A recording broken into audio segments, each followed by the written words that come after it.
Welcome to Lip Service for Contractors. Here you'll learn what moves the needle in your business. With your hosts, Brigham, the deep thinker, Josh, the $100 million contractor, Zach, the confused millennial, Laura, the foreigner. Lip service. It's not about dictatorship. It's about leadership. It's not about duplication. It's about innovation. It's not about stuff. It's about your people. Strap in and get ready for some lip service. And we are back with another episode of Lip Service for Contractors. You guys, we've got a phenomenal show for you today. I know you've done a ton of interviews, but none like the way we're going to show you today. Tons of secrets, tons of tips. That way we hire the right person and we stop wasting money on our hiring process. It's going to be amazing. All that, much, much more in 60 seconds.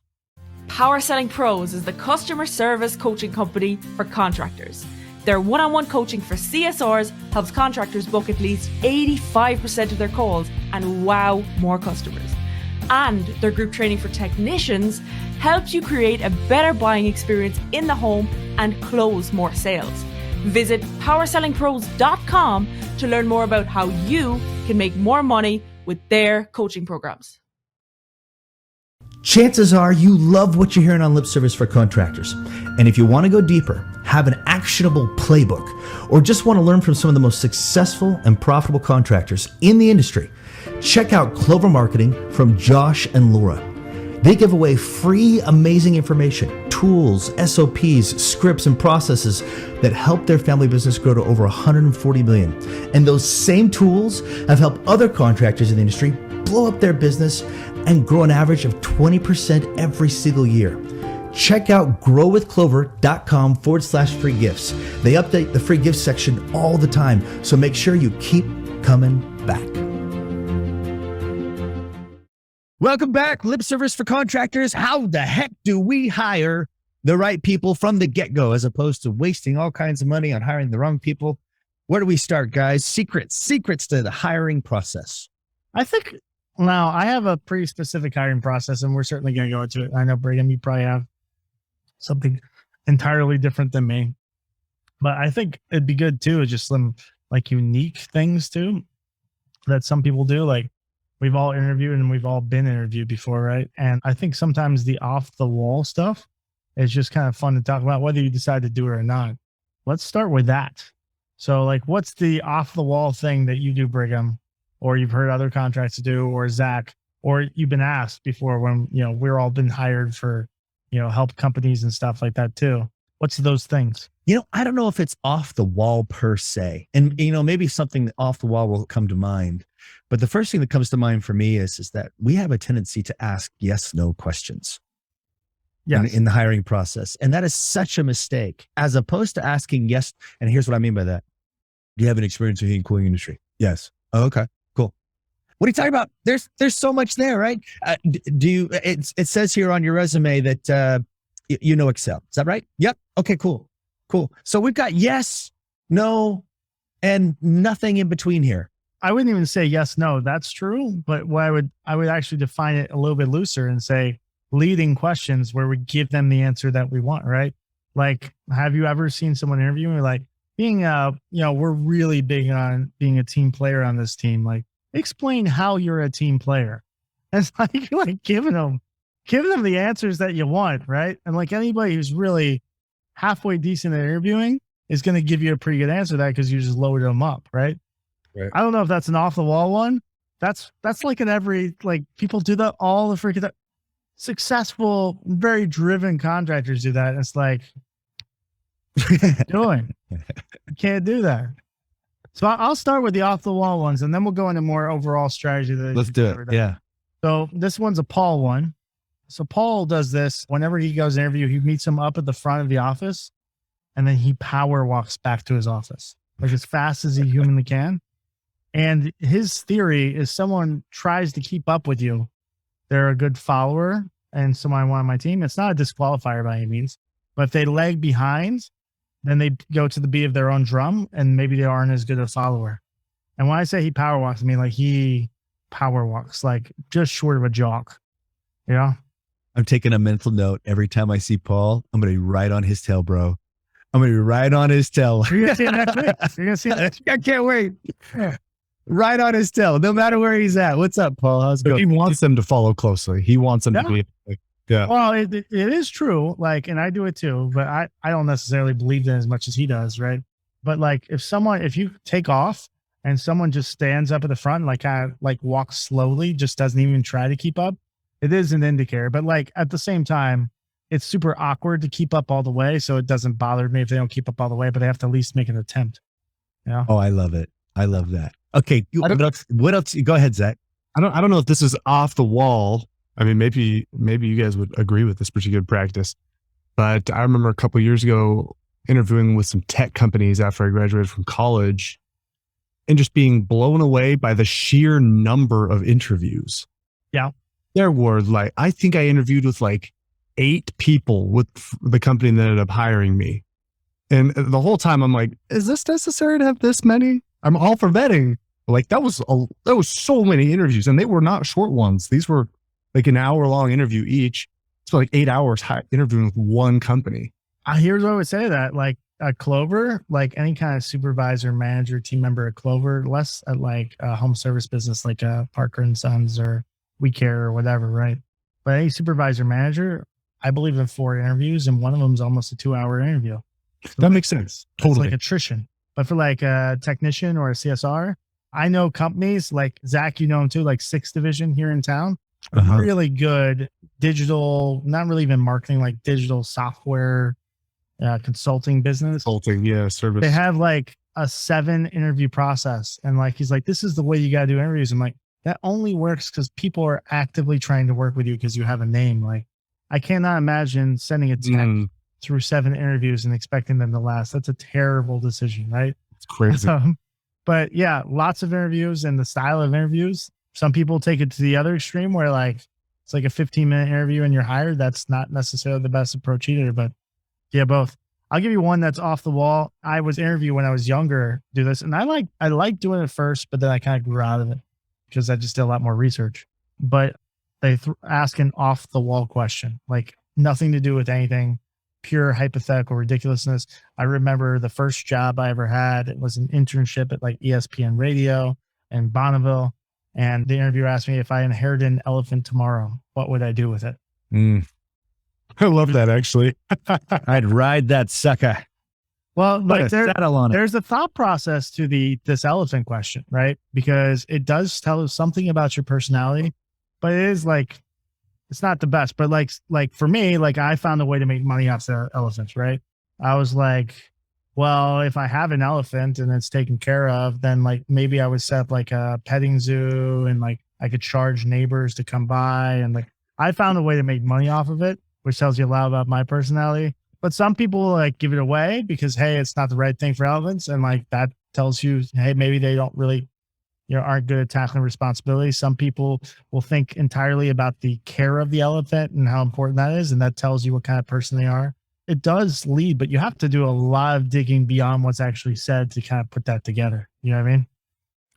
I would wonder if I could make it fly. Well, you definitely can make it fly, but just once. Yeah, baby. Dumbo. It's brilliant. I was thinking throw it off a plane. Oh, hey. Once. It'll fly once. It would certainly drop. So yeah, those off the wall questions are fantastic because it gets them talking. It pulls them out of their resumes. In my opinion, what a load, right? What a total load resumes are. But if you can get them comfortable where they can actually think about a question, that's a question they didn't anticipate and they didn't, maybe role play it a few times in their head. And so to see how quickly they answer, how creative the answer is, I love that question. I think it's fantastic. It kind of reminds me of, I'll leave that example to later because I do want to know what Zach's next question is. You guys ever heard of Peter Thiel? Mm-hmm. Peter Thiel, big Silicon Valley, fast growth startup consultant, investor. So when he interviews someone, he likes to ask them, what important truth do very few people agree with you on? Wow. It is, and now listen to the logic behind the question. The question sounds easy because it's straightforward. Actually, it's really hard to answer It's intellectually difficult because the knowledge that everyone is taught in school is by definition agreed upon. And it's psychologically difficult for anyone to try to answer because they know what they're going to say is unpopular. And so usually people will answer that question by saying things like, our educational system is broken and needs to be fixed. America is exceptional. There is no God. But those are bad answers because while they might be true, many people already agree with them. It's just taking a familiar side in a common debate, right? Like saying, oh, I stand here. The question really makes people, it shows him how courageous they are. Like, are they courageous enough to really say something that they hold to be true that other people disagree with them on? Yeah. What, I don't even know how I would answer that. That's an interesting question. I mean, I could put together an answer. do you want to hear, do you want to hear his answer when he, Yeah. Okay. I seriously, I read an article on this last week and I thought it was fascinating. So my own answer to the contrarian question is most people think the future of the world will be defined by globalization. But the truth is that technology matters more. Without technological change, if China doubles its energy production over the next 2 decades, it will also double its air pollution. If every one of India's hundreds of millions of households were to live the way Americans do, using only today's tools, the result would be environmentally catastrophic.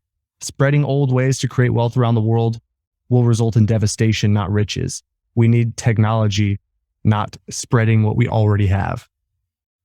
Oh, he's a tech dude. That makes sense. Yeah, that was like a, so he goes to show, right? Most people think this, I think this. And that's his interview question. What important truths do very few people agree with you on? I like the outside the box questions. I've moved beyond them. Not that they're bad, but I just have a more sophisticated, proven technique now. So I use like the who method. So Brigham, you said like resumes are bullshit. I disagree entirely. I think resumes, the way most people use them, is bullshit. And I don't know if you actually said bullshit. And this might be my word. Nicer. You should go back and listen to the tape. Yeah. But if you take resumes at face value, resumes are like what they want to tell you, and they may or may not even be true. I agree with that. But resumes are a tool to confuse, distract, and wear people down. So as weird as that sounds, if you do a resume style interview and you're repetitive, it's super powerful. That's like the who method to a T. And whoever doesn't know what the who method is, number one, we have a really amazing SOP. I don't mind sending if you reach out to support@growwithclover.com. But it's one of the most amazing hiring and really interview books in the history of the world. And most large corporations, Google and Apple, literally it's like a who's who, uses the who method as their interviewing style. And the most important interview is the second interview, where you break down their resume with the same 5 questions over and over and over and over again. And when you ask someone the same question, just naturally people don't answer it the same way, and you get more and closer and closer and closer towards the truth.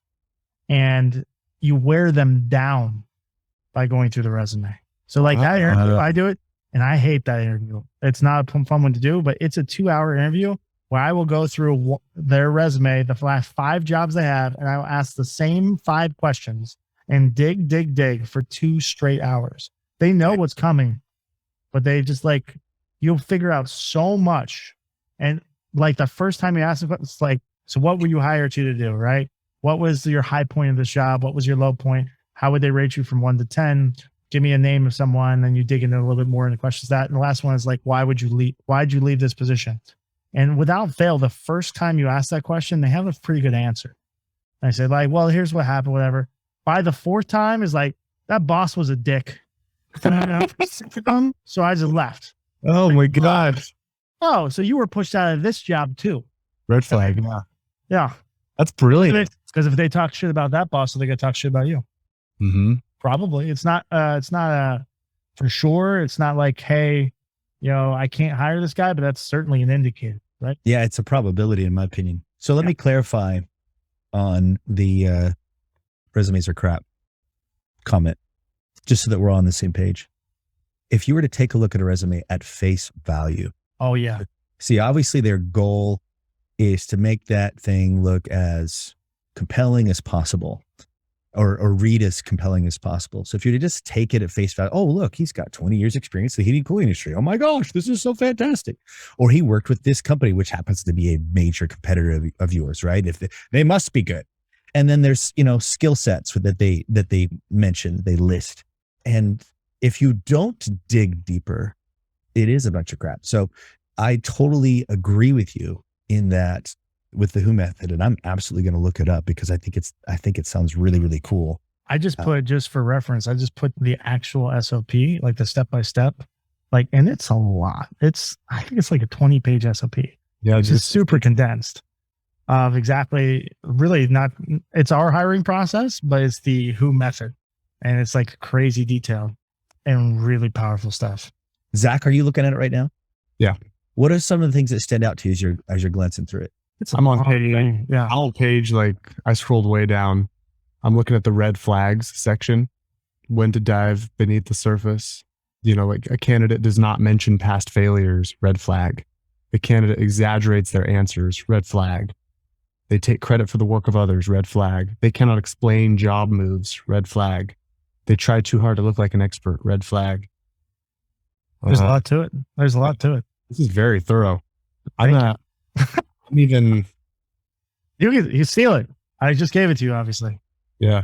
Give me credit the first 3 times, but after that, it's all yours, right? That's a fair deal. That's an absolute fair. I like that. Okay. I love that fair deal. You make me think of, I read this book called The Coaching Habit once, and my biggest takeaway from the book was when you ask a question, when you're coaching somebody, or same would apply to interviewing, the first answer that they give you is never the best, truest, or most complete answer. Right. There is always more beneath the surface. But with our CSRs that we coach, we can ask them a question about a phone call that they took that we heard, and they'll tell us, oh, well, I did that because the customer was concerned about the price, or I did that because of this. But I know that's not the truest answer. And if I keep digging and asking, what else? What else? What else? Wear them down, essentially, like you said, eventually they're going to tell you the truth. Right. You can never settle for the first answer. You'd be surprised how just wearing people down, they'll just get more and more and more and more honest, whether they want to or not. It's unbelievably effective. So I'll give you the biggest takeaways from that, Brigham. And I think this is my opinion, right? Number one is, you need to have a system for hiring. So many companies, they go to this manager and they do an interview, and then they go to the owner and they do an interview, and they're asking the same freaking questions. So they're not really getting a whole story, right? And they don't even have a grading system. So hey, Tom, you're really going to love this new tech. He's fucking amazing. He's an unbelievable dude. Why don't you interview him real quick? You just let him on, you told him everything you want. There's no grading system to that. How are you supposed to compare that to another person effectively? So you need a simplified grading system, which all starts with a scorecard. I think a scorecard is the most underutilized, most important part of the hiring process. And a scorecard at a very basic level is this position, what are we trying to have them achieve? And what personality is the ideal personality for this job? Because the person that you hire for an accountant is not the same as a sales manager. And sometimes people hire people because they're really great people and they really like them, but they can be terrible fits for the position. So I think it's really important you define not only objective wise, but personality wise of what you're trying to achieve. And then you'll find that you don't try to shove people in where they don't belong more often. Is it possible that this might be too rigid sometimes though? Because I can see here on the scorecard you've got on this SOP I'm looking at, it's got very specific outcomes. Grow revenue from 10 million to 20 million. Add 50. That's specific for that position. That's an example, right? So a CSR doesn't have those scorecards. A call center manager doesn't have those, right? But you're defining what success looks like. It's important for them to know what success looks like. Yes. And it's important to you to know what success looks like. Growing the business is not success, right? Because there's people who grew 15% last year and they increased prices 18%. They actually lost business. You know what I mean? Mm-hmm. You need to understand what real success looks like to help you understand, is this the person that's going to get you there? if this is a guy, and I'm not calling anybody out, but it's a service manager and he's been part of a $5 million shop and you're at 8 million trying to do 20, is that necessarily not a good fit? It's not, it could be, could not be, but like, are you confident that he could get you to 20? And if you're not confident that he could get you to 20, which you have to predefine, then he's probably not the right guy. How much do we leave to logic in the hiring process versus gut instinct? You know me, it's overwhelmingly logic. Sure. I think it's going to vary from person to person. And obviously the leader is the one that dictates that culture, which is why in every location we go to, there's a different culture. What I would say though, is like the people that tend to be very good at hiring, they have a systematic approach that removes emotion from it. The flaw that most business owners have is they hire this guy because I like to have a beer with him. He's a super nice guy.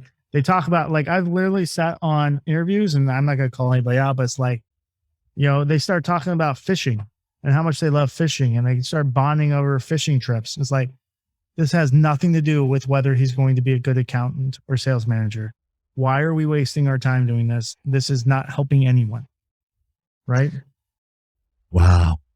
I love that. I hope so. I hope everybody wrote that one down. You have a system that removes emotion in the interviewing process. I think that will just save all kinds of headache. You know how expensive hiring the wrong person is. It's unbelievably expensive. So you got to spend the time up front, like defining what that person should look like. What a lot of people do is they fit people in. So a scorecard is so incredibly important. Like, let's take a minute and a half here. And like, if we're hiring a sales manager, what does that person look like?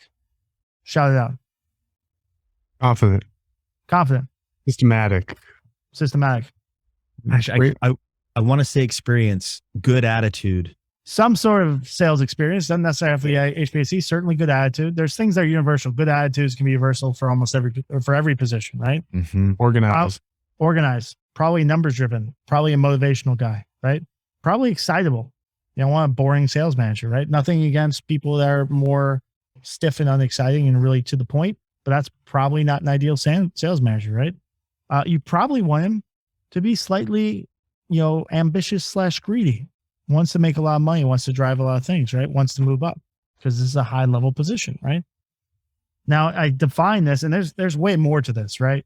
Your scorecard should be 15 to 20 things long, and you're going to rate them A through F on each one of these things and an overall score, right?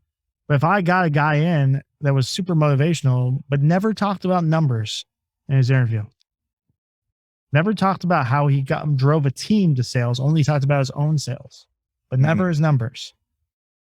That's a pretty big red flag, right? And it'd be really easy to miss that if you haven't defined beforehand, like what you're looking for. Yeah. All right. I got a question for you. Yes. You guys have seen the Zappos hiring process, right? Where they herd hire and they get everybody in, and even when they hire them, they give them like a month and a half. And after that month and a half, for anybody who leaves, they write him a $2,000 check on the way out. And maybe it's even higher now, right? They're bragging about it's $5,000, so that all of us want to go and interview and hang out for 6 weeks, right? But just kidding.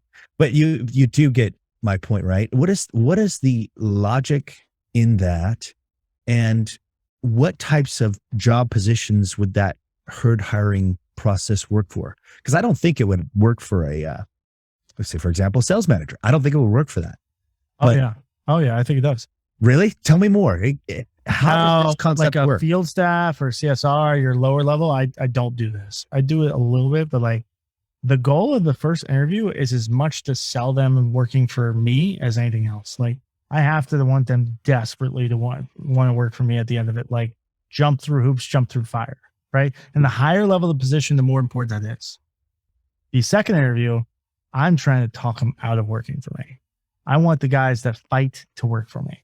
I don't do this with a CSR. I don't do this with a technician because because you want them. I want them now. But a sales manager, I want the right person. Yeah. I can't take a good guy. I need an A player. Like I do not hire A players. Like B players will not work with me. Period. Yeah. Like if I'm suspicious you're a B player but have the potential to be an A, good luck working somewhere else. And that's just my opinion but there are positions where I will take a B player that could turn into an A player, a CSR being an example. Sales manager, no way, no. Not going to happen. Yeah. Just too valuable position, too important, too many bridges getting burned by hiring the wrong person.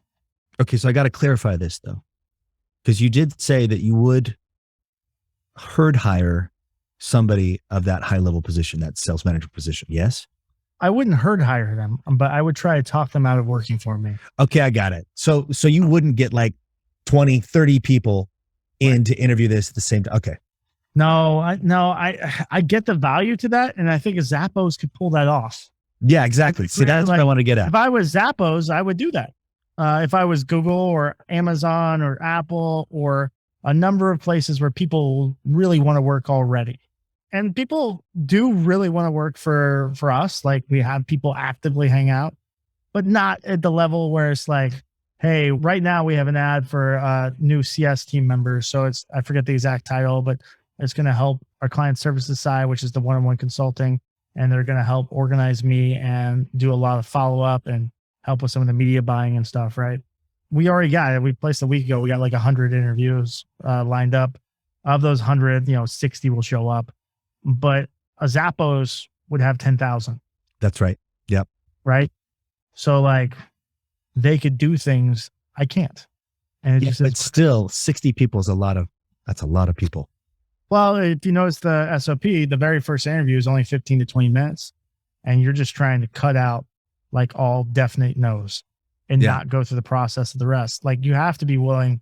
And those 15, 20 minutes are not really a real 15, 20 minutes. Like, especially that first interview, 5 minutes in, you're like, I don't think it's a good fit. Don't waste your time spending another 10 minutes. Over the phone or in person, these 15-minute interviews? Over the phone. Okay. All right. So if they get to the second interview, over the phone or in person? Like for supervisor manager, this is different for technicians versus supervisor managers. So let's clear up. Like that SOP, I have a less sophisticated one for like a field staff, a technician, a comfort consultant, a CSR, an installer, right? For a supervisor manager in person, 100%. Really, I want everybody in person I can, but I will meet a technician where they're willing to meet me. So if that means after hours, if that means over the phone, if that means on Zoom, like, hey, that's what it is. Interview, right? It's the most important thing is getting technicians in, right? Yeah. A manager, if they're unwilling to either come in or if they're from out of town on Zoom, then, it's not going to be hard to talk them out of that job, and I probably shouldn't interview. Yeah. Okay. So if it's CSR, dispatcher, lead coordinator, first one's over the phone. Second one is? If I can, Zoom. Okay. Zoom, or if I can get them in person, all the better, but like I'm going to meet them where they want to be met. Okay. This is awesome. Oh, another red flag, and this is a random one. I always ask, rate yourself on 1 to 10, right? Do we all know what a 7 means? That's got to be the biggest red flag, right?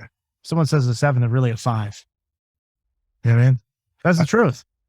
Like people, they're on an interview. If someone's willing to say, hey, I'm a 6 or a 7, it's like, oh, you're fucking not.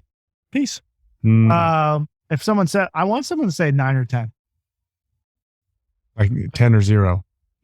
I'm okay with a 9 too, but understand a 9 or 10 is really a 7 or 8. Sometimes it's a 9 or 10, but it's most of the time, like people don't downgrade themselves on an interview. So if you let's say you're interviewing somebody and you ask them the 1 to 10 question on a particular skill set, right? And if they say 7, you're out of here, right? That's not a good answer. You're pretty much. Well, I mean, if it's a particular skill set, it depends how important that skill set is on my scorecard, right? It's not necessarily eliminated, but I'm under the acceptance that they're not good at that at all. If they rate yourself overall from 1 to 10, they say 7. It's like, well, thank you for. Yeah. If somebody on a specific skill set, if somebody's like very honest with you and says, hey, I'm going to be honest with you, I'm like a 1 or a 0 on that, but I'm willing to learn and figure that out. Do you give them bonus points for that? Depends on what the skill set is and how important it is on my scorecard. If it's a sales manager and he's not good at motivation. Yeah. Oops. Sorry. Okay. I guess. If there's another position available, but I mean, that's incredibly important for a sales manager. Well, I specifically recall you saying if it's a higher position you have a tendency, or you're trying to unsell them, right? Get them, basically talk them out of it. That's what you said. Talk them out of it. I should have looked at my notes. Talk them out of it. But if it's a CSR, lead coordinator, dispatcher, you're selling them. You're talking them into it, especially if they've got a good attitude, so on and so forth. So the reason why I bring that up is because if they say, I'm a 10, I would need to dig a little deeper. In other words, just because they say they're a 7, I'm still digging. okay, But cool. I'm not digging as far because I already know the answer. But like, if they say, hey, I'm like a 6 or 7 motivation, I'm like, well, explain that to me. Right? I want to understand how you rate a 6 and 7, because maybe my scale is different than yours. Yeah. Explain what that means. Yeah. Yeah, exactly. Right? However, when they say 6 or 7, I know they're 4 or 5 or 3, right? So it's a gigantic red flag. When they say they're 10, I don't take it at face value. It's like, oh, he's a 10. Cool. It's like, okay, well, maybe your scale is different than mine. Explain what that means to be a 10. Right? Whatever. What I'm looking for, it depends on the position, right? An accountant has different scorecard than a sales manager. A sales manager, if they say motivation is a 10, I want to hear specific examples of times where he motivated team members and really hit numbers and hit an aggressive goal. And I'm not going to ask him that. I'm not going to say, give me a specific situation where you hit numbers, because that's a leading question. I'm going to say, well, tell me more about that. Can you dig in a little deeper? So you never understand. You never asked tell me when questions then? Never. So yeah, because I remember going through college, going through like career prep classes and career fairs and all that kind of stuff. And the advice was, as somebody who's interviewing for jobs, you need to go into every interview with 6 stories prepared. 100%. 6 stories ready, because they're going to ask you, and I still agree with your questions. I would answer with a story, right? Right. But I'm surprised that you don't ask, tell me when, because that's pretty much the only questions I think I've ever gotten in interviews. Tell me a time you were resilient, or tell me about a time you failed. But that's a canned answer. You're ready for that. That's a canned answer. It's just like a resume written down. Like, I can't take that at face value. That just shows me that you're smart enough to prepare for answers. Okay. Right? If I ask you, hey, like, tell me a time you really struggled. Like, are you going to tell me a time where you really struggled in your job? No, you're going to give me, no, I tried too hard is my fault. I woke up too early this one day to work on a project. I tried too hard. I worked too hard. And, I'm just still obsessed with the bounce. details. Yeah. Like, we've heard that shit. It's true. People say that, right? We know that. Like, no, we've all struggled, right? And what I'm looking for, to be clear, is like someone who's really an A player. They're going to give you examples. Yeah. You don't have to ask for them. They're going to give you KPIs. They're going to give you your numbers. And like you see on the SOP, it's like the PPP is like, how does this compare to past performance? How does this compare to your peers? How does this compare to industry standards, right?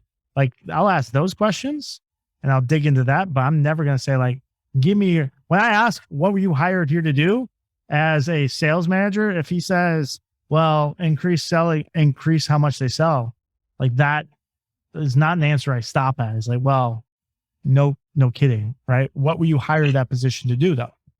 And I'm not going to tell them what I'm looking for is KPIs. I'm looking for success is like, well, we had 3 sales people at the time, and they were averaging $1 million each. And the goal when I first started in was to get them up to $2 million to do $6 million in sales. It took me a year to get to that goal, but it was super rewarding and it took a lot of work. This is a guy's like, oh yeah, I like this guy so far. Yeah. Okay. Right. And like a good interview, someone who's smart will start catching on to what I'll accept and what I'll keep digging on. You know what I mean? I will always look for a numbers driven position. I look for numbers. If it's an HR director, do I care if they're numbers driven? Not really. It's not on their scorecard. What are you looking for? For an HR person? Uh-huh. Describe an HR person to me. We got to be careful. We're going to have to charge for this podcast pretty soon. I have to put a paywall over this one. Describe an HR person's personality. Well, in my opinion, for the most part, the ones that I've met and worked with, they're guarded. Ignore people you met. Don't put someone in your head. I'm saying an ideal person. What do they look like? The best HR person, if you close your eyes and you imagined an amazing HR person, what would that be? Man, if they could make HR exciting and fun and just wonderful for everybody, that would be really, really cool. HR person, the best ones, just so we're on the same page, are a little bit goofy. Yeah. They like to have fun with people, right? Yeah. They are super attention to detail, right? They are super organized. They are not numbers driven. They are people driven, right? They're fairly good at motivation. They're good at cost cutting, right? Because that's important in HR, right? They're really good at connecting with people, but not necessarily driving people. That's not what they're there for, right? There's someone who generally is a really good listener, right? And they're approachable. So Is here's that the same thing as a sales manager? Absolutely not. I mean, that's why a scorecard is so important. If you spell out what you're looking for beforehand, it really it changes the whole way you do an interview process. The unfair advantage that a company has if they are clear about all this stuff. Like if you just take the time to get this stuff right, it's like laughable how much farther ahead you are than other people. Because when I hear you describe the ideal HR manager just now, when I was in college, I feel like I've been reflecting on my college days a lot this episode for some reason. Yeah. But when I was in college, I originally went in wanting to go into HR. I wanted to get a master's degree in human resources and an MBA. I wanted to get a dual master's and work in HR for like Frito-Lay or PepsiCo or something. And the things that you're describing are why I wanted to go into HR, because I was like, I would love to do that kind of stuff. But then when I saw the reality of how most companies actually operate HR, I stopped after my second year. I was like, dude, I'm not going down that path. I watched too much of The Office, too much Toby Flenderson going on. And I heard all my friends go do HR internships and they're like, oh yeah, dude, you're the joke of the company. No one likes you. And it drove me away. But if a company had been clear enough, like, oh no, we want somebody who is these things that you just listed, I might have stuck with it. But I think so many companies, as we're talking about this, for all their positions, right? HR, sales, technician, CSR, sales manager, you name it, just don't do a good job defining what success looks like or what the ideal person is. Yeah. I'm going to be super rude right now, but there's people right now in HR position is not that common. You have to be a larger business, but we've all met HR people that are amazing, kind of what I described. And there's HR people that aren't that person. Yeah. And understand, if I had to choose between the two, the choice is really obvious. Yeah. I'm in the process, Zach, of writing thank you letters to everyone that gave HR a bad rep for you to not go down that career path. If you'll just send me a list Yeah. of individuals, and it'll be short, short and sweet, but I think they deserve a thank you. Oh yeah. I even had a buddy who got a dual in MBA, MHR. Here's the thing. You're super ambitious, right? That's just you. And you are numbers driven and you are growth oriented. That's not necessarily HR. Yeah, you're right. Yeah. I'm including. I'm glad I did be clear. Including Josh Kelly in the gratitude letter. Thank you. Oh, shoot. Dude, this has been incredibly valuable. And it sounds like we could do another podcast just on this. Do we want to summarize? Is there anything else we want to include? I mean, I'm sure there's a lot that, I'm just, my head is spinning. There's just I'm literally just scratching the surface. Well, yeah. Obviously. Why isn't this, here's a question. Why, this will be our last question. This topic, interviewing and hiring, key, crucial, critical, so expensive if you mess it up. If you get it right, your ultimate unfair advantage. Maybe it's just me, but I feel like this is just there's not enough training on this topic. I feel like there's not. No one addresses this. How to interview. You could go to big successful companies and every supervisor interview is entirely different than the other one. There's no consistency. There's no grading process. There's no system. And some of them are good because they go by gut and they're just naturally lucky. And some are just better at it and they'll get luckier more often than others. If you had a system, all of them would be consistently lucky. Right. To be clear, even though we have a really solid interview process and a really solid hiring process, occasionally we hire the wrong person, but far less than what everyone else does. Mm-hmm. Great stuff. Yeah, huge missed opportunity here for a lot of people. It's like you look at a hiring book, who is the book? There's maybe a dozen books on the topic in total. You look at sales, there's like 10,000 books, right? Oh yeah. Not that sales covers a lot of mistakes, right? But so does hiring. At corporations, like larger corporations, it is one of the biggest focuses. Like on small businesses, I mean, I don't know why, but just no one pays attention to it. They're just desperate for help. They're just like, It could be, you hey, need they're working someone. from a place of desperation, in which case, Yeah. like, they rush to hire someone, and they get one guy that they like, okay, and they never take the effort to interview 2 or 3 more people. So you have comparison, right? Comparison's a powerful thing. People you think are A players next to someone else is like, oh shit, that person's really a C player. Like, I didn't realize what A player was. Yeah. Yeah. Amazing. Good stuff. Great content. Well done. Love it. Anything else we want to do to summarize, you guys? No, hit us up if you want that SOP. Zach and Brigham have it right now, but if you want as well. Yes, the Who method. It's a book too. We just took that book that's like 300 pages and made 18 pages. You know what? I think contractors are going to love that the most. Okay. Yeah. I know, because I love it, right? 300 pages or 18 pages? Which would you prefer? Come on, guys. This is awesome. Well done. Great podcast. Appreciate it, guys. Make sure to like, follow, all that fun stuff. Tell your friends about the hiring process. Tell your friends how Brigham looks like he just, robbed a bank with his all black outfit. And come check us out again. And until next time, guys, please go change the world. Go hire some good people. Yes. Bye. Thank you for listening to Lip Service for Contractors. We hope you enjoyed this episode. Make sure to leave us a review in the App Store and don't forget to share with your friends. Ideas are cheap. Implementation is what separates the winners from the watchers.